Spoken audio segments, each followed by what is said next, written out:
I want to get your opinion. Okay. Like, let's talk about this. Now, these photos were clear. This was a photo shoot. Clearly. Yeah. This is not from the show. The footage. Right? As far as we know. This is her dressed up for Yeah. the photo shoot. And she got her dagger. Yes. And how does this sword work? Now, where's the rest of the sword? What is that, like a 4 to 6 handed hilt on a sword? That's huge. This looks bigger than the reforged blade that Aragorn has in Return of the King. Like this hilt alone, like look at this thing. And then this pose that she has, like what they're trying to say is she's intimidating, right? She's a warrior. She's BA. She's manspreading, Joseph. She is manspreading. She's manspreading. She's like, yeah. You take any photo still of Galadriel from the Jackson trilogies, way more just feminine and also intimidating. You knew the power that Galadriel had because she was written well, right? Yeah. Well, this also I'll give some credit to the actress a little bit. She's a good-looking woman. Mm-hmm. This is not showcasing how attractive she is. And like if we're going off what you're saying about Galadriel is both beautiful and powerful, yeah, not really getting that here. No, because she's a sorcerer. That's her class. Now, yeah. I've seen people make the argument. I disagree with this argument that she was a warrior. That I'll say this, and this is again, they'll take something, as we know, and they'll exaggerate it to the nth degree. Galadriel kept up with all the top fighters. Like she was an athlete. I can't remember the exact quotes off the top of my head. All the TikTok Tolkien experts will tell me, but she was an athlete that kept up with Fingon. What I can't remember. I know him, but forgive me. Great athlete, right? Great fighter. Sure. All that stuff. She keep up with the elite fighters. Now, however, that was not her class warrior. You have her fighting potentially in the first kinslaying, but I don't think that's necessarily true. You could potentially say after she crosses the Helcaraxe that she fights in the Battle of Doriath against Melkor. Potentially say that. But again, if she's fighting, I'm assuming it's going to be more of her following how Tolkien has written her, sorceress powers. Yeah. You know, yeah, I mean, that that's makes just sense. me. And But you are right. They do her a disservice in not making her come across as pretty as she is. You know what I mean? Yeah. And there's seems to be a some running shots theme going on with that because they did that to the Asian actress Kwan Ha in Halo too. Yeah, there's they some really shots. They did her dirty. There's some shots of her from promotional footage, and I think even that trailer, one in particular of her like coming out of the water or whatever. Mm-hmm. And you can tell that even the one that everyone was getting on about where she was in like it was like battle armor Galadriel or whatever. Like you can tell she's attractive. Let's be real. Otherwise, Hollywood wouldn't have put her in this position. Like if she wasn't. And they used the chainmail to cover her crotch area. Yeah. This is dude. It looks photoshopped in there to me. Maybe, but this is a power pose. I mean, they are specifically trying to get and people will get mad about this, and who cares? But it's what they're doing is this is very masculine.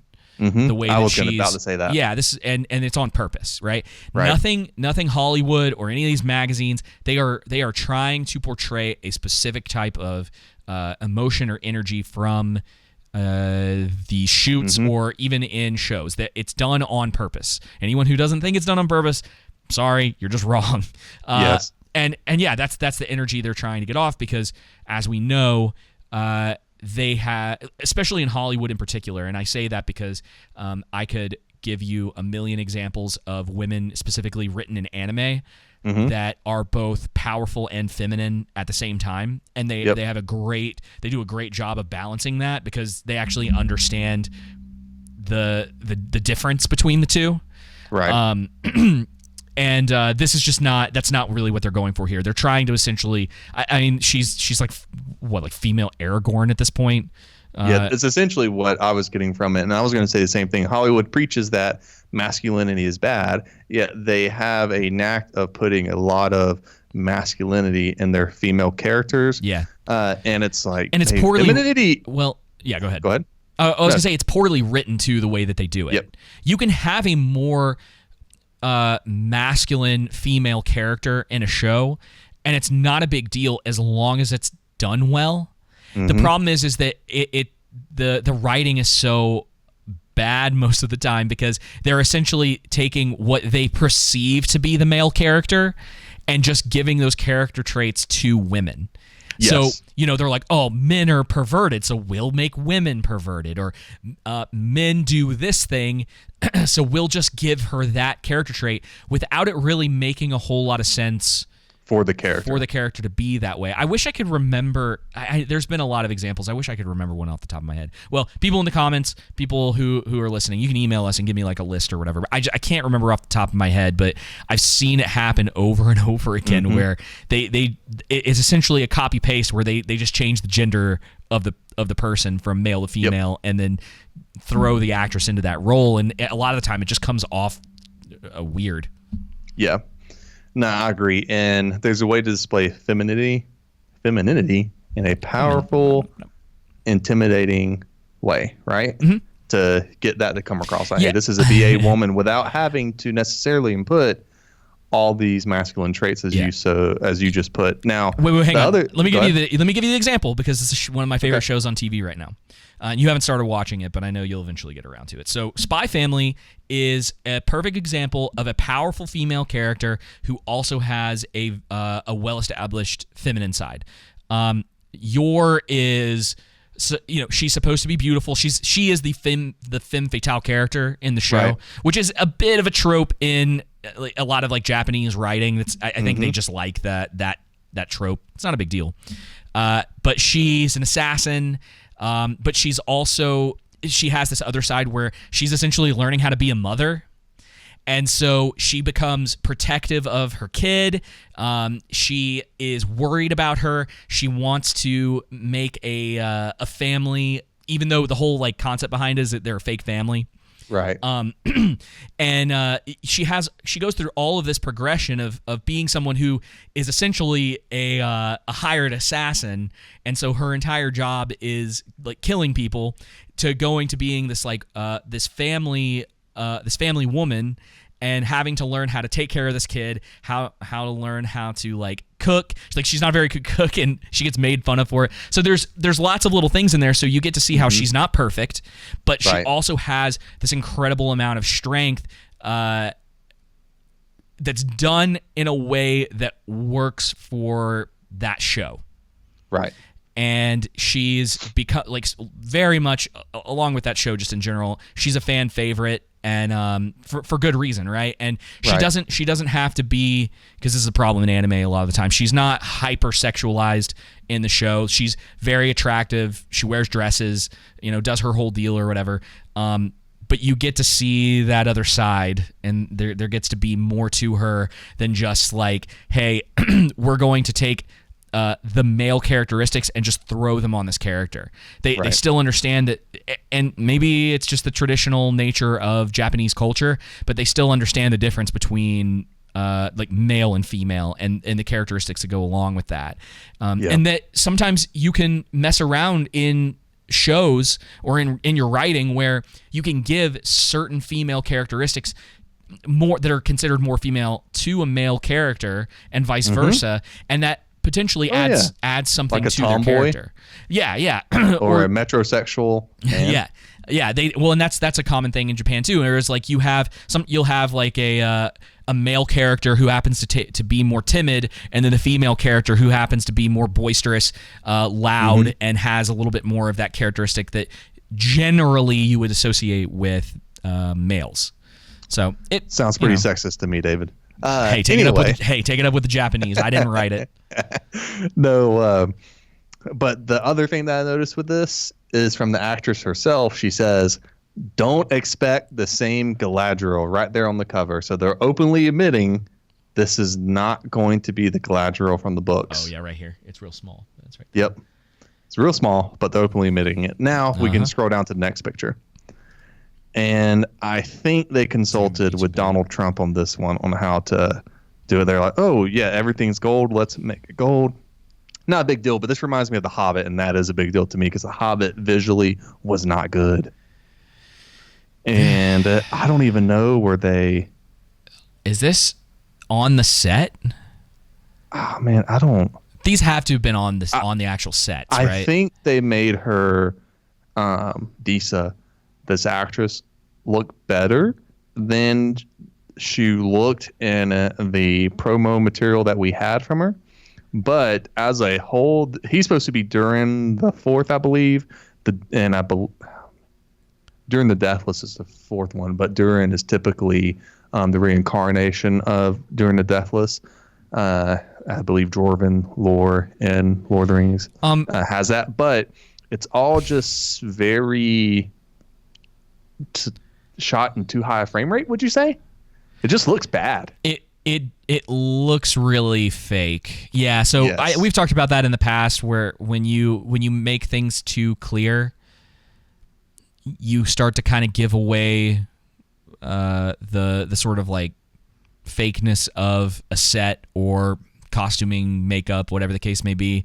It's like that thing where when high definition and all this stuff started coming out, you started to be able to see the wires and stuff in movies a lot better because they couldn't hide them with the like kind of lower quality stuff. I mean, I know these are just photos and yeah, they are, but you still want to... You're supposed to be giving it goes back to you're supposed to be getting people hyped. Yeah, this is supposed to be promotional material. It's not, trailers aren't the only promotional material. And this is going to be a weird... Go ahead. I mean, yeah, he looks like a dwarf, I guess. I mean, I don't know. There's a lot of Photoshop in here too. It looks like a ton of Photoshop. This one way more is a little more noticeable. I also like this. Sorry, people can't really see this. There's a cup down here. A lot of this stuff. I was just about to say. Honestly, it looks like they might have just put this table. This table wasn't there during the shoot, and they dropped that in. At least it looks that fake. It's hard to tell. They could have removed the cup at least. Yeah. You know what I mean? And I mean, yeah, there's something off about this one in particular. Really is. Other than more like so her, than the other her one. face and her hair, like I want to go back and even his, I don't know, his face, his hair looks fine, but I don't know, that looks weird. Other than their faces and hair, I'll just say it like that. Everything else just looks really I don't bad. know. That the first one, at least, if there's Photoshop in it, it's harder for me to point But it the out. cup, the table there, the cup in the way, and particularly the lighting, yeah, it's just too much. But yeah, now you ready for a good laugh? They did my boy, Lenry Henry bad. Larry Lenry? What's his name? Who are we talking about? The guy on the dwarf. I was gonna ask. With the the second photo, it says here on the cover, Khazad-dûm, unlike anything we've seen before. We've seen it before, right? No, I mean we saw it in the trilogy, but when it was run down, and we didn't see it in The Hobbit because that was Eriador. Oh, okay. Well, right, but it wasn't. But Khazad-dûm is the pinnacle. That was where. Durin. Okay. Yeah. That's just poorly stated then, I think. Yeah. Because that Khazad-dûm, unlike anything we've seen before. It's like, but we've seen it before. Yeah. Makes it sound like that, right? Yeah. That's whatever. It's semantics. Now they did the Hobbit Lenny. one? Yeah. They did Lenny Henry bad in this one, man. The other two don't look so great, but these are proto-hobbits and the proto-hobbits.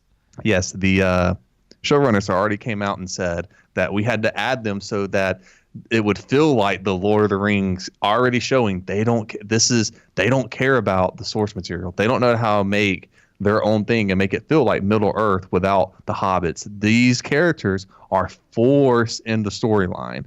That is not a good indication that they're going to be faithfully adapted. And if you look at all the promotional material we have so far, with the exception of Galadriel, but she's a new character, completely new character for them.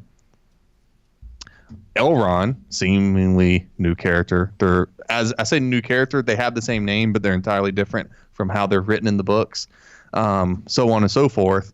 All the promotional materials highlighting the original characters, their storyline, and stuff like that. And that's eventually where the show's going to go. But getting back to Lenny Henry, what is that hair, bro, on him? If I was him, they did him dirty like they did Quan Ha. He's got like, what is that? How does that looks hair like even grow? It's like an archway. He's got like massive bangs. And who is shaving it like that? It's just it's weird. Yeah, And she looks like the woman on the left looks like she has a face of regret. Like, oh no. Yeah, she's like, oh guys.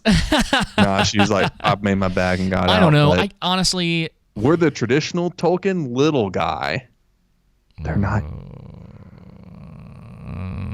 Yep. Okay. Well, as someone who's not super into the lore, just say this: I really have no interest in seeing hobbits not being traditional Lord of the Rings hobbits, just as far as like living their lives in like they're supposed to be, to a degree, hidden from the world. They're shown in a way that it's like their lives are very peaceful to be the opposite of what's going on in sort of the war-torn human world, and all of that stuff that's going on.